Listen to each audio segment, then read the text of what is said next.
Hi குட்டீஸ், இன்னைக்கு நாம 2ஆம் வகுப்பு தமிழ்ல 15வது பாடம் ஆத்திசூடி பருவம் 2 படிக்கிறவங்களுக்கு பாடம் 6 ஆத்திசூடி அதான் பார்க்க போறோம். பார்க்கலாங்களா? இது ஒரு அருமையான கதை. அந்த கதையில ஆத்திசூடிய சொல்லியிருக்காங்க. பாருங்க, பார்க்கலாம். நம்ம ஒரு குளத்தில் நிறைய மீன்கள் இருந்தன. மீன் குஞ்சு ஒன்று அதன் அம்மாவுடன் இரை தேடச் சென்றது. ஒரு குளத்துல நிறைய மீன்கள் இருந்துச்சா. ஒரு மீன் குஞ்சு என்ன பண்ணுச்சு? அவங்க அம்மாவோட இரை தேட சென்றது. அப்போது பெரிய புழு ஒன்றை கண்டது. ஆஹா, நல்ல உணவு கிடைத்து விட்டது, அம்மா நான் அதை பிடிக்கட்டுமா என்று அம்மாவை கேட்டது மீன் குஞ்சு. ஒரு பெரிய புழு ஒண்ணு இருந்தது. அந்த புழுவை பார்த்த உடனே அந்த மீன் குஞ்சு என்ன பண்ணுச்சு? அம்மா நல்ல உணவு கிடைச்சிருச்சு, நான் போய் அதை பிடிக்கட்டுமா அப்படின்னு கேக்குது. சற்று பொறு செல்லமே, இது போன்ற புழுவை நான் இந்த குளத்தில் இதுவரை கண்டதில்லை, அருகே சென்று பார்ப்போம் என்று கூறியது அம்மா மீன். இந்த மாதிரி ஒரு புழுவை நான் இதுவரை இந்த குளத்துல பார்த்ததே இல்லை, அதனால கிட்ட போய் பார்க்கலாம், பார்த்துட்டு என்னன்னு பேசிக்கலாம் அப்படின்னு சொல்லி அம்மா மீன் சொல்லுது. புழுவின் அருகில் சென்று பார்த்தன. அந்த புழு எதிலோ மாட்டிக்கொண்டிருக்கிறது அம்மா என்றது மீன் குஞ்சு. கிட்ட போய் பாக்குறாங்க. கிட்ட போய் பார்த்தா அந்த புழு ஏதோ ஒன்றுல மாட்டி நிக்குது. மீன் தூண்டில்ல இந்த மாதிரி புழு போட்டு மீனை பிடிப்பாங்க, நீங்க பார்த்திருக்கீங்களா? பாருங்க. ஆமாம், இதுதான் தூண்டில். இதை கவனிக்காமல் பிடித்திருந்தால் நாம் இதில் மாட்டி இருப்போம் என்றது அம்மா மீன். இதுதான் தூண்டில். தூண்டில்ல புழுவை போட்டு இப்படி விடுவாங்க. நம்ம போய் தேவையில்லாம புழு சாப்பிட்றதுக்கு போனோம்னா அந்த தூண்டில நம்ம மாட்டிக்குவோம் அப்படின்னு சொல்லி அம்மா மீன் சொல்லுது.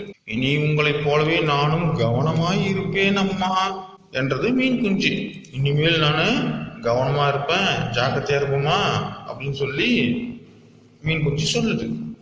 புரிந்து கொண்ட மீன் குஞ்சுக்கு அம்மாவிடம் இருந்து முத்தம் ஒன்று பரிசாக கிடைத்தது. நல்லா புரிஞ்சுக்கிட்டு இருந்தனால அம்மா இந்த மீன் குஞ்சுக்கு ஒரு முத்தம் கொடுத்தாங்க. சரிங்களா? இதுல இருந்து என்ன தெரியுது? பெரியவர்கள் பேச்சு நம்ம கேட்கணும் இல்லைங்களா? அப்பா அம்மா பேச்சு நம்ம கேட்கணும். அப்பா அம்மா தாத்தா பாட்டி இவங்க சொல்ற பேச்செல்லாம் நம்ம கேட்கணும். ஏன்னா அவங்களாம் அனுபவசாலிங்க, அனுபவம் வாய்ந்தவர்கள். அவங்க பேச்சு நம்ம கேட்டு நடக்கிறது ரொம்ப நல்லது. பெரியோரை துணை கொள், இதான் ஆத்திச்சூடி. பெரியோரை துணை கொள். அடுத்த ஆத்திச்சூடி பாருங்க. அக்காவும் தம்பியும் ஏதோ பேசிக்கிறாங்க. என்னன்னு பார்க்கலாங்களா? ரகு மாமா ஒரு செய்தி சொன்னார் அக்கா. என்ன சொன்னார்? ரகு மாமா ஒரு செய்தி சொன்னாராம் அப்படின்னு இந்த தம்பி சொல்றான். அதுக்கு அவங்க அக்கா கேக்குறாங்க, என்ன சொன்னார் அப்படின்னு. நம் இருவரையும் வேலைக்கு கூப்பிட்டார். அவங்க 2 பேரையும் வேலைக்கு கூப்பிட்டாராம்.